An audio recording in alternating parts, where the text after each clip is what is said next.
जब भी किसी इंसान को जिस्म में फिजिकल पेन यानी जिस्म का दर्द महसूस होता है तो वो पेन किलर की तरफ जाता है, जैसा कि ब्रोफिन, वोल्ट्रॉल या पेनाडोल वगैरह। मगर क्या आपको पता है कि पेन किलर काम किस तरह करती है? पेन किलर को पता किस तरह चलता है कि दर्द कहाँ पे है और पेन किलर खाने से हमारे जिस्म को क्या नुकसान हो सकते हैं? मैं हूँ डॉक्टर सैयद तन्वीर अहमद और आज हम इन्हीं सवालों के जवाब ढूंढने की कोशिश करेंगे। सबसे पहले हम ये जान लेते हैं कि पेन कहते कैसे हैं। पेन एक सिम्टम है। मान लीजिए एक इंसान है, उसकी उंगली कट गई है या उसकी उंगली पे कोई पत्थर आ गया है, तो इंसान के जिस्म में जगह जगह पे नोसोसेप्टर्स फाइबर्स होते हैं, वो पेन को पकड़ने का, पेन को डिटेक्ट करने का काम करती है। अगर फर्ज करें एक इंसान को चोट लगी है तो वो नोसोसेप्टर फाइबर का काम ये है कि वो पेन को पकड़ के तो ब्रेन की तरफ सिग्नल भेजती है कि यहाँ पे कोई मसला है। अब नोसोसेप्टर फाइबर्स एक्टिव किस तरह होती हैं? जब एक इंसान को चोट लग जाए तो वहां पे प्रोस्टाग्लैंडिन्स केमिकल्स प्रोड्यूस होती है। प्रोस्टाग्लैंडिन्स केमिकल जो है वो नोसोसेप्टर फाइबर्स के लिए बहुत ही सेंसिटिव होती है, यानी कि जब प्रोस्टाग्लैंडिन्स प्रोड्यूस होने लगती है तो वो नोसोसेप्टर फाइबर्स को एक्टिव करती है और वो ब्रेन की तरफ सिग्नल भेजती है कि यहाँ पे कोई ना कोई मसला चल रहा है और इंसान को दर्द का एहसास होने लगता है। अब हम ये जान लेते हैं कि पेन किलर काम किस तरह करती है। जब एक इंसान पेन किलर लेता है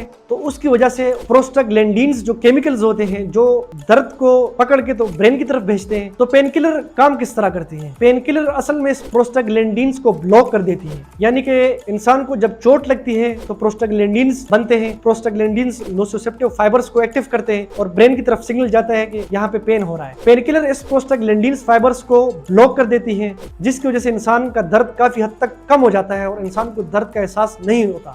मैं यहाँ ये कहना चाहूंगा कि दर्द का एहसास होना भी इंसान के लिए कुदरत की तरफ से एक बहुत बड़ी नेमत है। वो कैसे? वो इस तरह के मैं अपना एक एक्सपीरियंस शेयर करना चाहूंगा। मैं जब हॉस्पिटल में था, हाउस जॉब कर रहा था, तो वहां पर मेरे पास एक पेशेंट आया जिसके दोनों पाँव काफी हद तक जल चुके थे। जब हमने उससे पूछा तो उसने कहा कि मुझे मेरे पाँव जलने का एहसास मुझे बिल्कुल भी नहीं हुआ। वो इसलिए कि उसको स्पाइनल कॉर्ड की इंजरी हुई थी, उसकी जो कमर की हड्डी है वो टूट गई थी एक एक्सीडेंट में, जिसकी वजह से उसके पाँव का जो कनेक्शन था ब्रेन के साथ वो टूट गया था। और अगर आप उसके पाँव पे ठंडा रखें, कोई भी चीज ठंडी रखें या गर्म रखें, उसको किसी चीज का एहसास नहीं होता था। एक दफा वो रात को सोया था, सर्दी का मौसम था, वो बेड से गिरा है और उसके बेड के नीचे हीटर लगा हुआ था, जिसकी वजह से वो हीटर के करीब चला गया और उसके पाँव जल गए। हत्ता कि उसकी आंख खुली, उसने खुद देखा कि उसके पाँव जल रहे हैं, तब जाके उसको पता चला कि उसको तो काफी नुकसान हो चुका है, क्योंकि उसको महसूस ही नहीं हो रहा था, दर्द का एहसास ही नहीं हो रहा था, जलन का एहसास ही नहीं हो रहा था, दिमाग तक सिग्नल ही नहीं पहुंच रहा था कि उसको कोई दर्द या कोई तकलीफ है। तो मैं अगर आपको दूसरी मिसाल दूं, अगर एक इंसान है वो एक गर्म चीज पे हाथ रखे और उसको उस जलने का एहसास, उस दर्द का एहसास ना हो, तो उसका हाथ जल जाएगा मगर उसको एहसास नहीं होगा, तो इस वजह से उसको काफी नुकसान उठाना पड़ेगा। तो इसी तरह अगर मैं कहूँ कि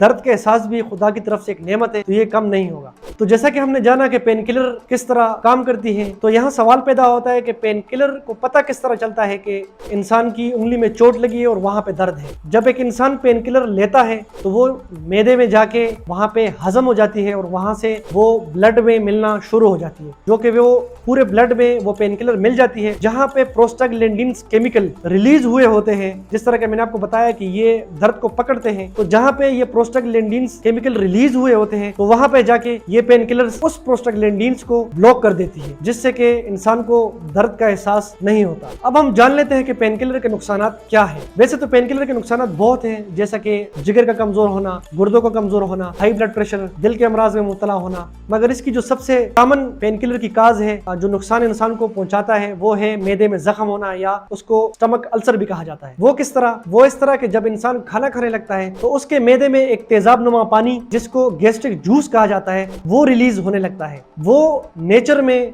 एसिडिक होता है। अगर वो मैदे में रिलीज हो जाए और जो मैदे की एक लाइनिंग होती है जिसको गैस्ट्रिक म्यूकस कहा जाता है, जो कि मैदे को उस तेजाब से बचाने का काम करती है, जो बीच की एक दीवार होती है वो बनी होती है प्रोस्टाग्लैंडिन्स की वजह से। जैसा कि मैंने आपको बताया था कि पेन किलर लेने से प्रोस्टाग्लैंडिन कम हो जाता है, इसी तरह जब आप पेन किलर ज्यादा देर के लिए लेते हैं तो प्रोस्टाग्लैंडिन कम हो जाता है, मैदे में भी कम हो जाता है, जिसकी वजह से वो तेजाब उस दीवार को, उस म्यूकस को खाने लगता है और इंसान के मैदे में अल्सर पैदा हो जाता है, जख्म पैदा हो जाता है, जिसकी वजह से इंसान जब मिसालेदार खाना खाता है या तीखा खाना खाने लगता है तो उसके मैदे में जलन और बदहजमी देखने को मिलती है। तो यहाँ सवाल पैदा होता है कि क्या पेन किलर दर्द को खत्म कर सकती है? तो इसका जवाब है कि नहीं, पेन किलर दर्द को खत्म नहीं करती बल्कि दर्द को कम करने का काम देती है। दर्द को खत्म करने के लिए आपको पेन किलर तो खानी होंगी, फॉर टाइम बीइंग अच्छी चीज है, आप पेन किलर खाएं, लेकिन उसको प्रॉपर प्रॉपर ट्रीटमेंट दे। अगर फर्ज करो कि इंसान को जिस्म में किसी जगह पे दर्द है तो उस दर्द की वजह को खत्म करे, उस दर्द की जगह को सपोर्ट करे, सपोर्ट दे, पेन किलर ले, उसके साथ फिजिकल थेरेपी करे, उसको